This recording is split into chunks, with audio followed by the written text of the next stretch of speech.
Hey everyone, I'm Nathan Hughes. Welcome to the Reconcile podcast. We're so glad that you're here.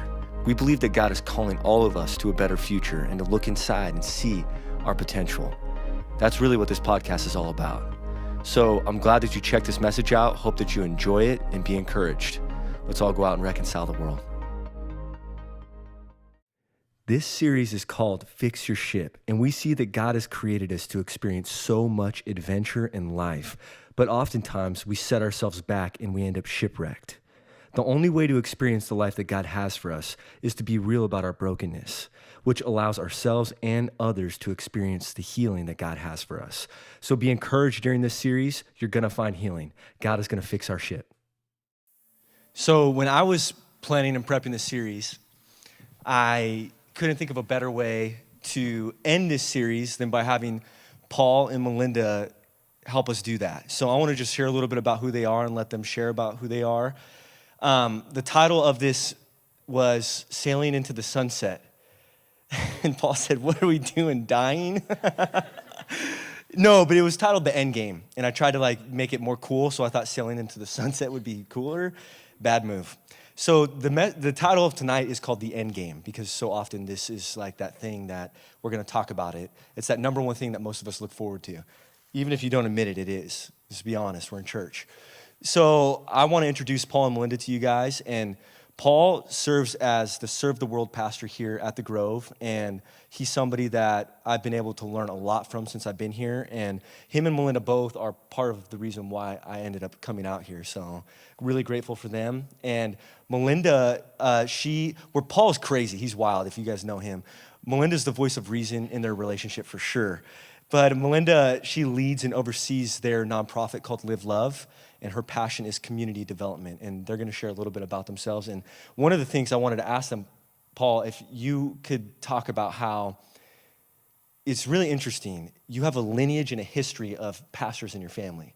And when we were in Thailand, we got to see 80 years ago, his grandfather was a missionary out in Thailand. And you didn't necessarily want that to be your future. Can you talk a little bit about that? So my dad's name was Paul Gunther. My grandfather's name was Paul Gunther. And in high school, my name was Paul Gunther, clearly. In high school? In high school, it was Paul Gunther. But my mom and dad gave me the choice to change my name. I don't know if you know this. I didn't. I chose Paul, or they said you can go by Robbie from now on. Because Robert's my middle name. And so for 3 days, I'm like, I think I'm going to go with Robbie.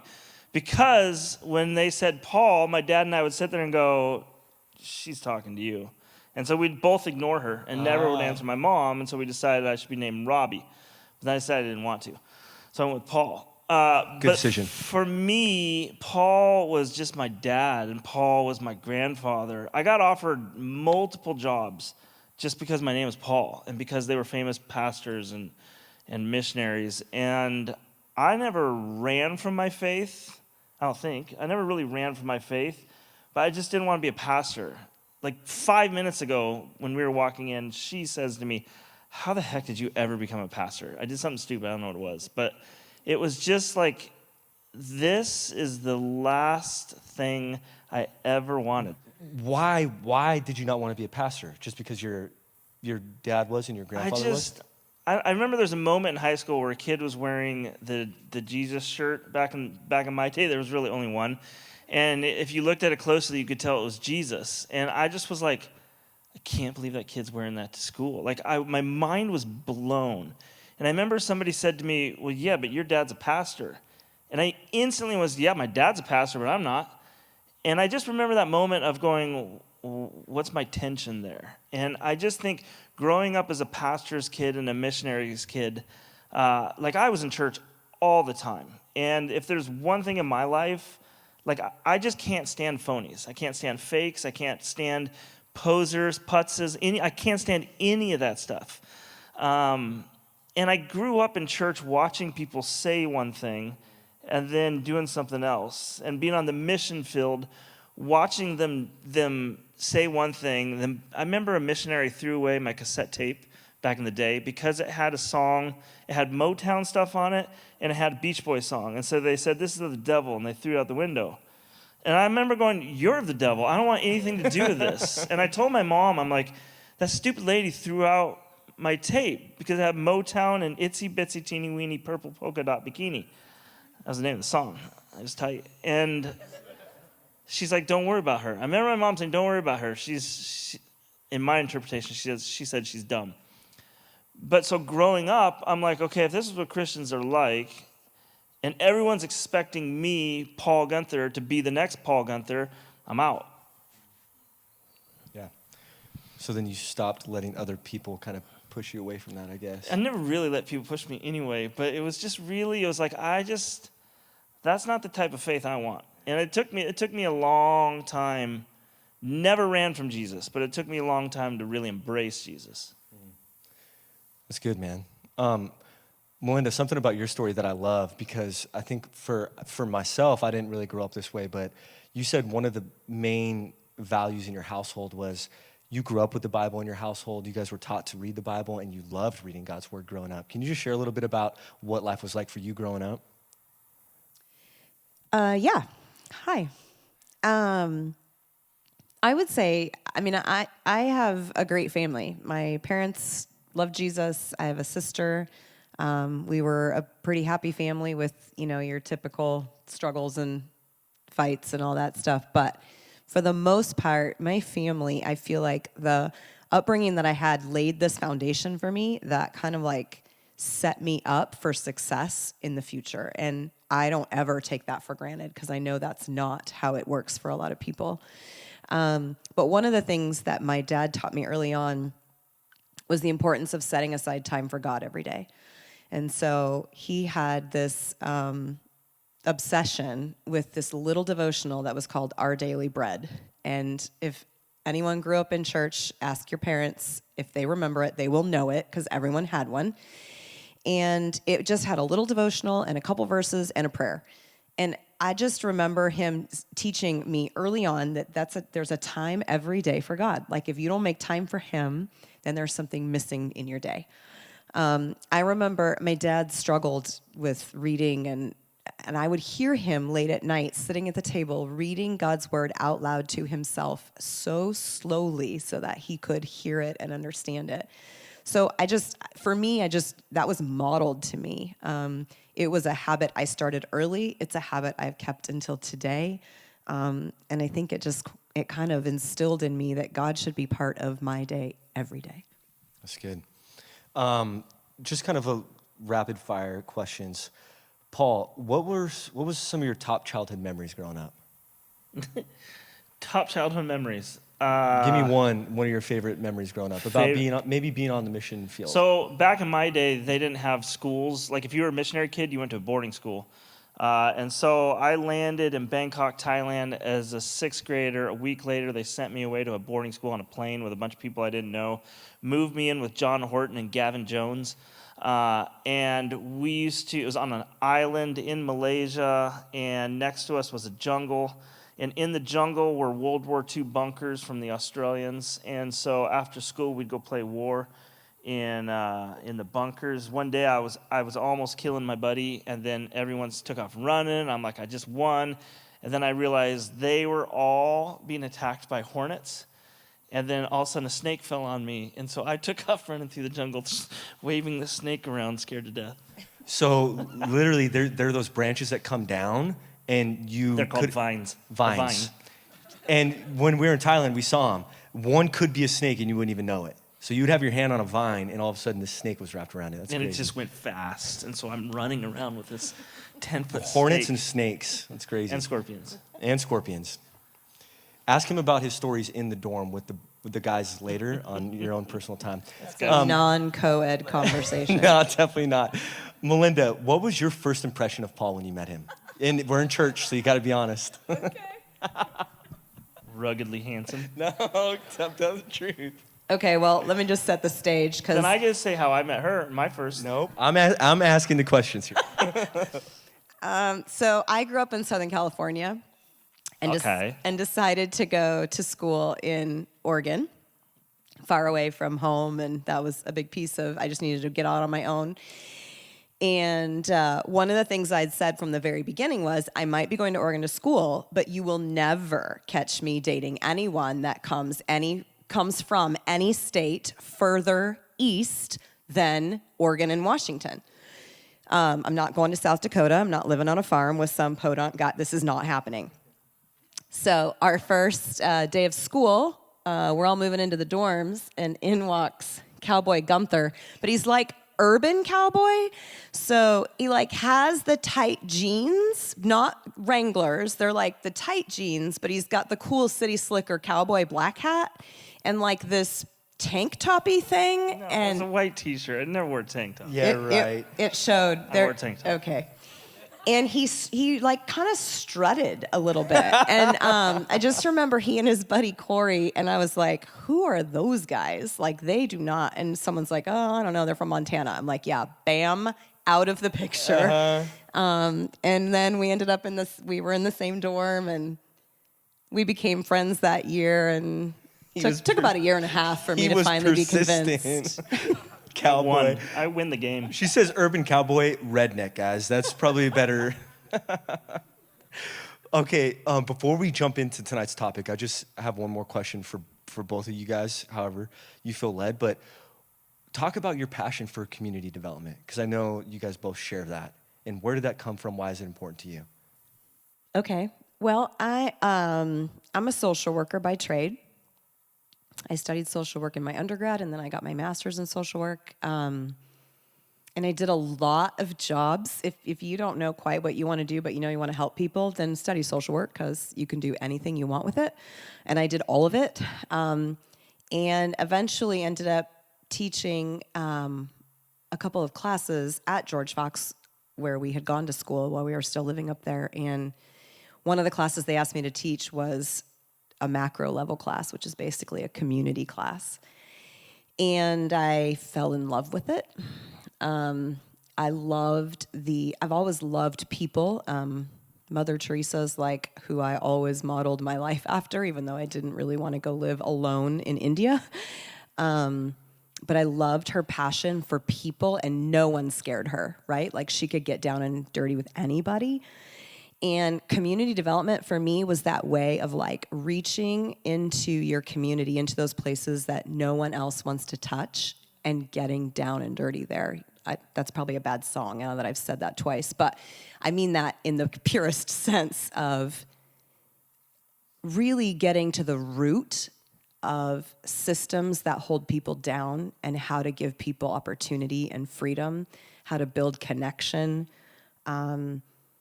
A lot of times I find that in the work that I'm doing, there are so many people who don't have anyone, you know? And like, I have people, and if there's a problem, I have people I go to, and these people have no one, and I need to be involved in creating a network so that someone always has somebody when they need somebody. That's good. I want you guys to one day go on a mission trip with Paul. I want you guys to serve downtown and downtown Chandler with both of them.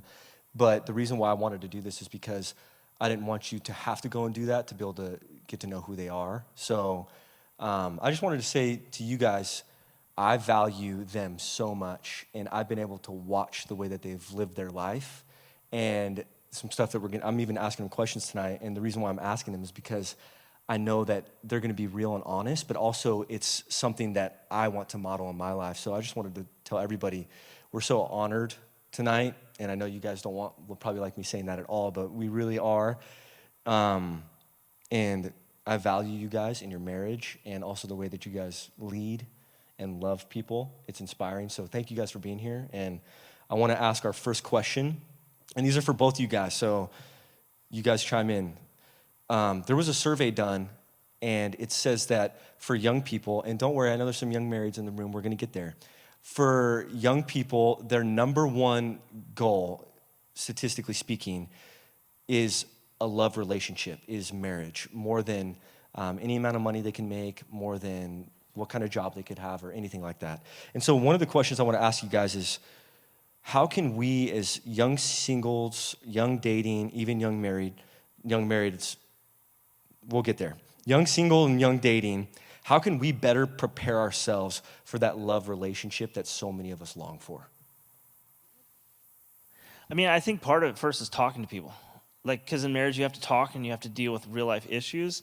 And I think we live in a world, like, I tell him this all the time. He'll text me. I'm like, call me. Yeah. Like, and then people will say to me, how come you don't ever respond to your emails, your texts? First of all, because I don't want to. But secondly, come look me in my face and speak to me. And I think we've lost the art of, like, just being in relationship with each other because this makes life so easy. Yeah. And I mean, I think everyone wants to be in a relationship. If they say they don't, they're a liar. I just because that's so important for us naturally to be loved, to be respected, to be held close, to be lifted up. You know, for me, it's important for me to know that she's lifting me up, and not like a old school 1950s wife, like I think looking at each other going, I totally believe in you, and you're like, I'm your biggest cheerleader. And I think you get to that point by literally learning just how to speak, how to interact, instead of I feel like life has become so awkward, and it's because we've made it that way. Yeah. You know? And so I take days, and it's a good chunk of my days now, where I just don't even have this near me, because this is an interaction or a distraction of this. Yeah, totally. And if you want to be in a relationship with somebody, like I've heard the whole I've kissed dating goodbye, you're stupid. I mean, all those other things, because, like, why wouldn't you want to date somebody? Honestly, unless it's toxic or unhealthy, then yeah, you shouldn't date them. But dating, getting to know people, having friendships, going out on dates, like, I went on a lot of dates before I got married. I apologize. But I mean, I went on lots of dates. And for the most part, I wouldn't take any of that back, because I learned, Shelby, on the way out here, she got out of her car and I stood there and she's like, why are you waiting? And I just kept standing there. She's like, why are you waiting, Paul? And I kept standing there. She's in the parking lot. Paul, why are you waiting? Because I'm a guy, and a guy's supposed to wait. You're supposed to wait. When she walks in the door, you're supposed to open the door. There's this art of being, as a man, being with a woman. And if you don't learn how to do that in the simple things, you're not going to be able to do jack when you're married. Yeah. I mean, you will, but it's going to be hard. And you're going to be, like, it's going to be a rough couple years. You're going to ask this question later, but I'll answer it now. What were the hard things about marriage? Like, for us, because I think we learned how to interact and be with each other. I mean, you can still answer the question, it's cool. But we learned how to be with each other. Does that make sense? In your dating process. Yeah, just really went deep learning who each other was. Yeah. Say something spiritual. Well, Melinda, in whatever you say, talk too about, like, say what you're going to say, but I really want you to touch on too. I think that deep down, for a lot of people, this is something they dream about. But practically, we don't necessarily do things to get us there. Yeah. Yeah. Yeah, my first piece of advice is to become the best version of yourself right now. And I think a lot of times we, like, forecast ahead who we're going to be and who we're going to be with, and we expect that that person is going to make us whole, when in reality, my job as a single person or a dating person, or even now that I'm married, is to be the best version of myself that's going to help him be the best that he can be. It's not about waiting for him to make me something.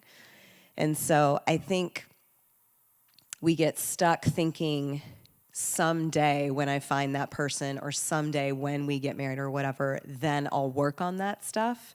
And I promise you, the day you say I do, it just gets 100% harder to do the thing that you should have already been doing. Yeah. Because now you can be lazy, and it's just crazy how that happens. But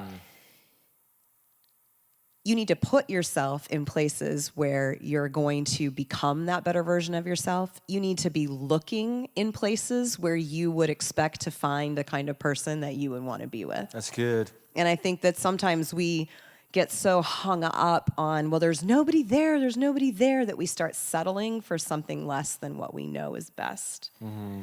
And that's where we end up in trouble. So glad this is on the podcast. It's so good. On the podcast.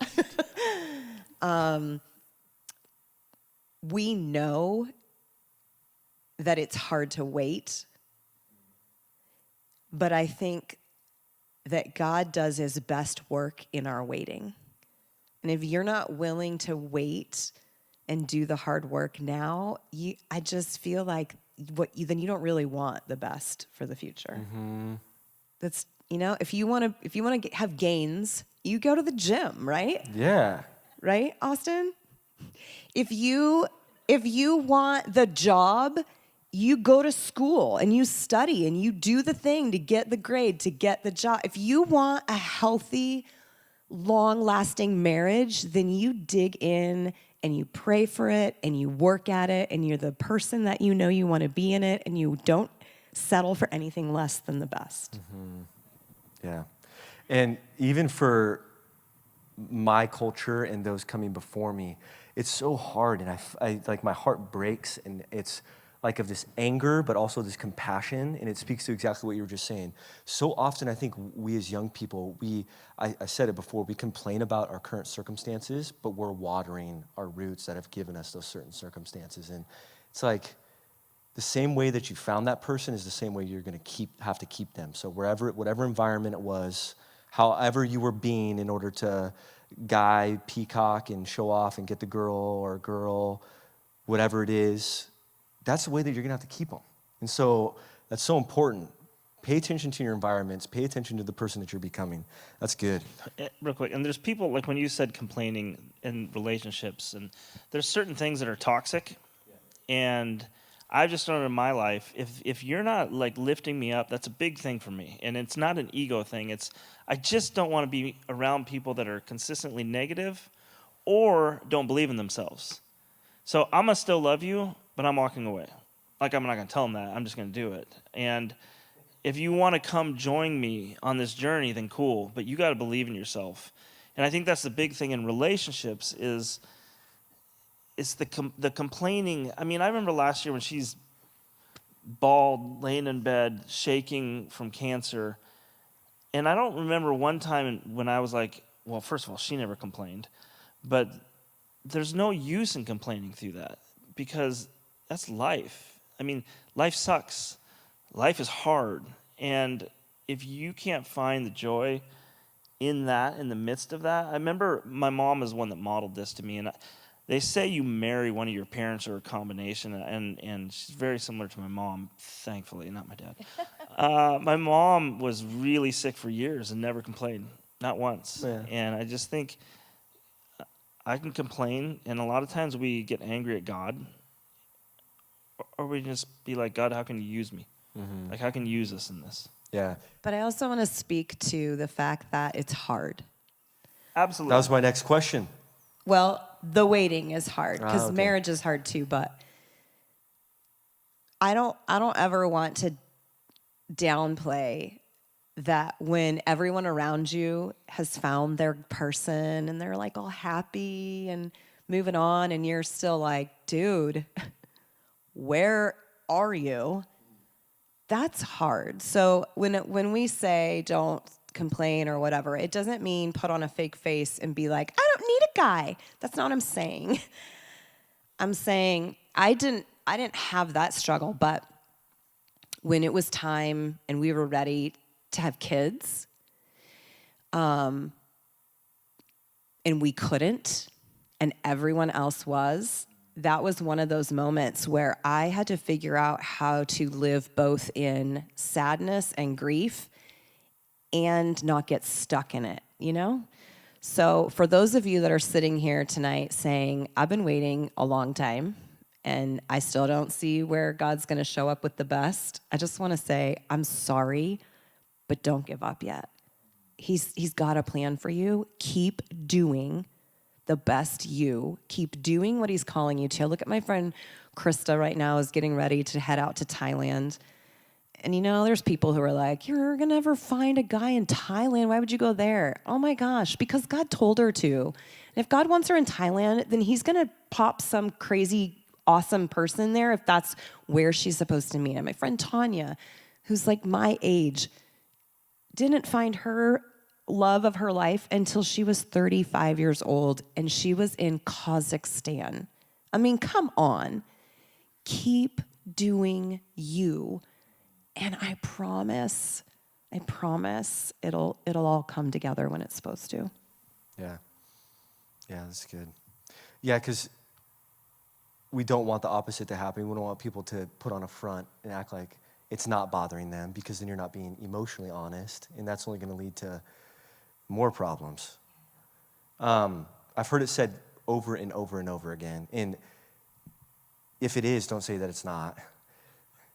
But I've heard over and over again, it's the hardest but the best thing you'll ever do in your entire life in regards to marriage. I mean, so, okay, speaking to the difficult part. Like, our first year, like, everyone's like, it's going to blow up. I'm like, it was really easy. Like, it was cool. Now, we were really good friends for a year and a half. Then we dated for 3.5, and then we're married. So we knew each other really well. Yeah. The difficult thing, like, for example, my family, like my parents, I literally to this day have still never seen my parents fight, ever. I've never seen them argue. I've never seen them do anything. And so I just assumed, like, married couples don't fight. Like, I really honestly, I thought that's how it was. And maybe her family fought a little bit. I don't know. That's Mine? Yeah. Oh, yep. I didn't want to say that. I was going to let you say that. And so I remember our first couple arguments where she threw down, and I remember instantly going, we're getting divorced. Like, I legitimately, because her head popped off and spun. I mean, if we're going to go there, I'll go there. And I'm like, literally, I'm like, we're done. And I mean, I was raised uniquely anyway in just how I grew up. And so it was just like, for me, that was like, oh my gosh, I didn't know you could recover from speaking to each other like that. Yeah. And so we had to learn to adjust. You know, if she yells, I'm out. Like, I'm literally like done. Pulling a blanket over my head, you're not getting me out for a couple days. Not because I'm scared, but just because I just go, I'm just in. I'm done. That's how I process. But I don't think it was hard, because we really were intentional on, what'd you say? The best you, be the best you? Yeah, that's good. We individually did that. Yeah. You know, and so I think we went into marriage already, and it's not a cockiness, it's a confidence in who you are and how God made you, and being okay in your weaknesses, and then just really getting to know. And I don't think getting to know each other sometimes is time. I think it's depth. Yeah. And whether you're willing to go to those certain places. Because I think the hardest part of our marriage was right before I went into ministry. I mean, that was the hardest. Like, that was 10 times harder than cancer for me. Maybe because I didn't have cancer. Yeah, probably. Yeah, it's probably. I didn't have to deal with that. Yeah. Yeah, that's funny. I would say I agree. I feel like we did our homework, you know? Like, we did the premarital counseling, we read the books, we had the conversations, we spent enough time together to know, like, yeah, this is for real. I even said to him, I know I want to marry you, but I need to know that I can take care of myself. And I didn't want to go straight from my parents' care in college to a husband's care. Like, I wanted to know, could I get a job in an apartment and like pay my bills? Do I know how to do this? Like, real big girl stuff, you know? And he's like, okay, cool. So we waited like a year, and that was good. Like, that gave me the confidence, you know, that I was an independent person, but we were also a team. I would say that our marriage was easy until we committed it completely to the Lord. That was your fault. I wanted Paul to be a certain kind of spiritual leader, and he didn't meet the mark. So I He was a putz. did everything I could to like shape him with my words, which don't work. You can't. We You are can't who do we it. are. I Yeah. mean, we can't fix that. For Every real, time I brought it up, ladies. it just made him go the opposite direction. And so I finally just shut up. and started praying and told the Lord, this is what I want. And if it's going to happen, it's going to be you. And I remember walking with a friend and saying, I just had this sense like God's about to do something big in his life, and I think it's going to be painful. And shoot, I'm attached to him now, so I got to go through it too. But that was a turning point for us, and a humbling process for Paul to learn some things that he needed to learn, and I needed to learn how to let him learn what God wanted to teach him instead of what I wanted God to teach him. And I would say from that point forward, we were tight, but So just to go a little life deeper, got just so you hard. have perspective. So I don't think you can, I just don't know if you can change somebody's personality. Like, I've always been a Jesus follower, but my personality has always been constant. My thirst for life, my thirst for danger, my desire to scare the pee out of not only me but other people has never changed to 1 ounce.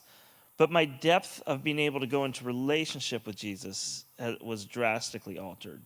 And if I would have died at any point in my life, I think I would have gone to heaven. I mean, if you're looking at the old school 1950s version, have you accepted him into your life as your personal savior? Then yes, I have, and I'm ready to go. And I think I was doing good things. I was a youth group leader. I was a good guy. I owned a business. I worked in the Christian music. And the depth came when our pastor said, are you willing to have your life flipped upside down? Like, and if you're willing to have your life flipped upside down for Jesus, meaning, would you give anything and everything in your life to Christ and give it complete trust to him? And if the answer is yes, then you need to understand your life may be flipped completely upside down and maybe sheer chaos. And I was in a small group. We were actually talking about this on the way over here, right? There's this, I can't say putz? Sure. This very nice man who was in my life group with me. What's his name? Andrew? It doesn't. That's the It doesn't matter. It doesn't matter, but let me tell you the Give story. us his last name. We'll send him the podcast. I can't remember it. Andrew he was a good guy, but we asked each other in the small group, are you willing to do this? It was like old school in the clubhouse pact. Are you willing to give Jesus every ounce? And he was like, no, I'm not. I'm okay going to church.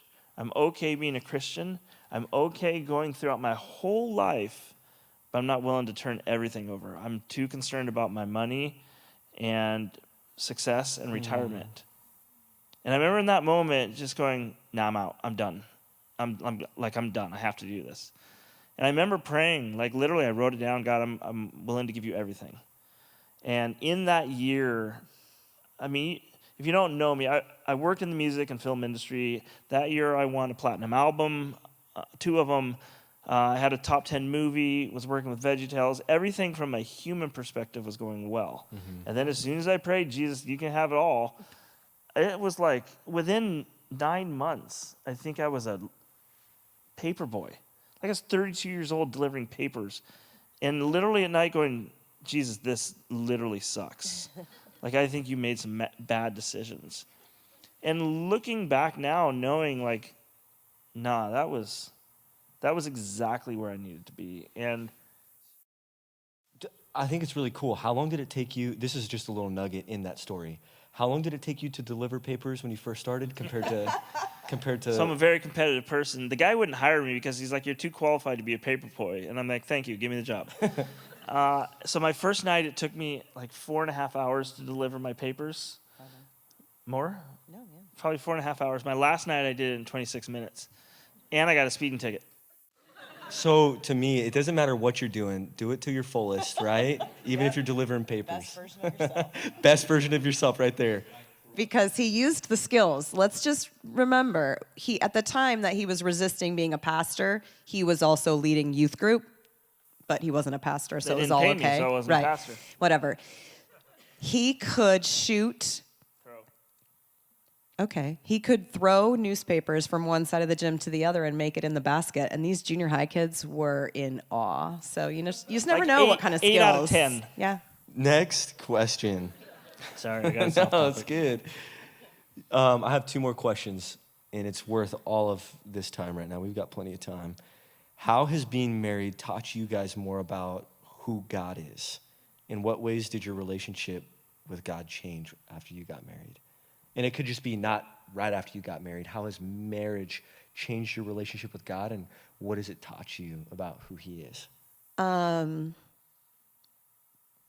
That was a hard question for me as I thought about that one.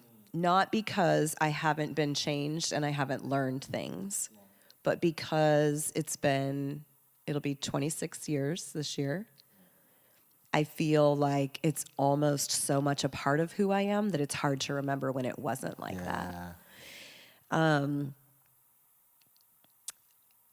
I would say, though, that one of the things that that I have learned about God through Paul is what it feels like to be truly loved. And I think going back to your very first, the whole survey about how the number one desire is to be in a loving relationship or whatever. I think that's how we were created, right? We were created to be in relationship, and ultimately that relationship is between us and God, but in our sinful human form here, it's so broken, and we just don't know how to receive that. And I'm the kind of person that just works really hard to love others. So to come to a place in relationship with someone where I could be known and be loved and receive that for what it was has really taught me what that must feel like for God with me. And that's taken years. I wouldn't say that was like our first year. But in this last year with cancer, that was one of those times where I literally realized what unconditional love can look like. Yeah. And I think that how that's changed me is first of all, I've learned to be way more relaxed. I'm kind of an uptight person, and if you can tell, you can't be uptight and hang out with him. It just makes you more uptight. So you might as well sit back and enjoy the ride. That's true. I've learned to laugh a lot and not take life so serious, but I've learned to also cry hard and be honest about how hard things can be. I've always been, I would say prior to our 10-year, it probably took about that long to mold this part out of me, but I was all about putting up a good front. And one of the things that Paul's taught me is to be true to who I am and let people say what they're going to say and be me. And I think that's kind of what God's like saying, He's like, I created you like this. You don't need to be anything different than you are. And, let's make this the best that it can be. And I'm supposed to talk after that? you told me to go first. That's stupid. I think for me, going way back to the beginning of this, I used to hide my Bible underneath my bed because I didn't want my mom to know I was reading it. And that's really what I used to do. And I remember once my mom said, "I'm so proud of you." I'm like, "For what?" She's like, "For reading your Bible." And I'm like, "How do you know?" Like it was like I had porn hidden underneath my bed, but it was my Bible. And she reads her Bible literally every day, going back, I don't know how many years. How many years in a row have you done it? All the way through? Yeah. 15 years. So for 15 years, each year she reads the Bible all the way through. And for 13 of those years, I watched her. And I'm not the quickest, I'll just be honest with you. And if I was preaching, like I'll throw down, I like to study, I like to know. I'm not stupid, but I want you to think I'm stupid so that when I perform, you're like, wow, that guy's a genius. But half the time he's an idiot. And so I don't know. I just couldn't do it. And so watching her continually read. Yeah. One day I just sat down, and it was literally, I remember I was reading my Bible once, and she walked out. I'm like, oh my gosh, she's gonna see me read my Bible. And then I'm like, what kind of idiot thinks? Like, it literally was like, it was so hard for me. And she would say, like, can we pray before we go to bed? Yeah, okay. And I fell asleep while we were praying. And so it was like, it was just this constant, like, just shallow. She called me Shallow Hal for a while, and I would just live. That's not why. That's not why. That's because I'm shallow. Right. And so watching her go deep and realizing the wisdom of God, and I think I'm safe over here in the shallow end or in the really, really deep end where we might die. But that constant place of growing deeper in your relationship by sitting down and reading his word, as long as nobody knows, and then watching, which is so stupid. This is why I'm the bad pastor. Watching her continually do that, and then also, and then the point when I started to sit down, and now I love it when my daughter walks out and sees me reading. And I don't know if I ever saw my dad reading his Bible. Saw my mom all the time, and he was the pastor, frickin' guy. I'm sure he read it. Well, yeah, he preached. He had to read it. You just didn't get to see it. No, I didn't get to see it ever. And now one of my greatest gifts is when me and Paul are on trips together, I look over and he's got his readers on and he's reading his Bible. And those would be some of my best memories forever. So I don't thank have you, readers. Melinda. Yeah, you do. Sorry, dude, it's church. I got to be honest. I don't care. I am who I am. I don't care. All right, so this is the last question, and it's my personal favorite because I have seen this lived out among the two of you. And the question is, how have you guys managed to be such good teammates? And I've seen you guys lead together and be in situations where most could easily fall apart and even attack each other, but you guys are so gracious with one another. And even times when there could have been tension, it's just so well received when you guys are leading together. Is that something that you guys had to intentionally work on? How have you guys managed to be such good teammates? I'll go first. So the easy answer is she just lets me be me, and I just let her be her. And I, even when we were dating, I don't think there was ever, like, when it was this exclusive thing. It was always, we're two strong individuals that I think make a really good couple. And why would I want to change anything about her? I mean, there are things that bother me sometimes. I can't think of any right now. It's a good thing. But, like, I remember I used to dye my hair and do all kinds of stupid stuff and lines, and people were always like, what's Melinda going to say? I'm like, that's such a stupid comment. Like, why would Melinda say anything? She's going to let me be me.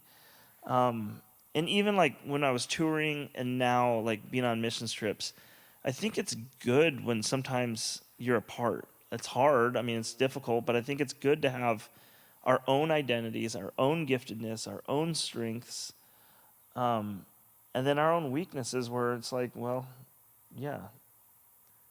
I mean, that's the light answer. Give us the deep answer. I think it took a lot of work. I think it required, maybe Paul's more naturally gifted in the area of just letting me be me, and I was not necessarily that gifted in letting him be him. But I feel like the work came from figuring out what's the ultimate goal here, right? Like, what am I shooting for? Am I shooting for being able to say that we got to spend time together doing this thing, or am I shooting for what we did together had impact, right? And so when we work together in ministry, it's not about us being together. It's about the two of what we bring together being at its best for impact. And so for me, I have to keep that perspective in my mind.